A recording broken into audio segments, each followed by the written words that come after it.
Méditation du 30 janvier. Mange le livre. Quand tes paroles se présentaient à moi, je les dévorais, elles me donnaient de la joie. Jérémie 15, verset 16. Comme le dit Ruben Alves, considérer les livres comme de la nourriture est une métaphore aussi ancienne que la Bible elle-même. Le prophète Ézéchiel rapporte la demande de Dieu à ce sujet. Toi, l'homme, remplis ton ventre, nourris-toi avec ce rouleau que je te donne. Je le mange donc.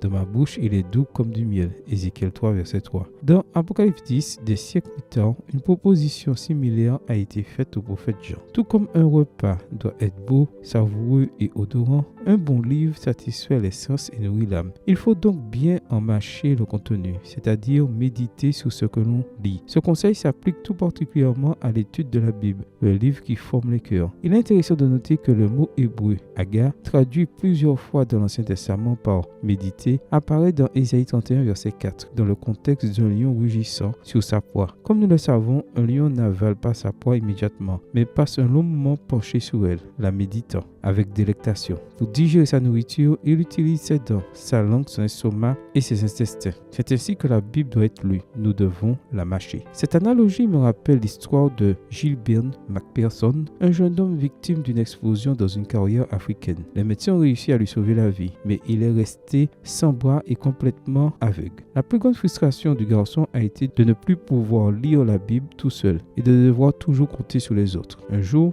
Gilbert a entendu parler d'une dame qui, ne pouvant plus tenir la Bible, l'a embrassée en guise d'adieu. L'idée de toucher la Bible du bout des lèvres a amené Julien à penser qu'il pourrait relire les Écritures lui-même s'il utilisait le bout de sa langue pour apprendre le système de lecture en braille pour les aveugles. C'est ce qu'il a fait au prix de beaucoup d'efforts. Son amour pour Dieu était si intense que, même si sa langue était meurtrie et saignait, il continuait à méditer les lettres sacrées. À l'âge de 65 ans, quand son histoire a été écrite, il avait déjà lu la Bible 4 fois. Aujourd'hui, tu as la Bible à portée de main. Savoure ces pages, mange les Écritures et tu seras vraiment satisfait. Amen. Bonne journée à toi et que le Seigneur te bénisse.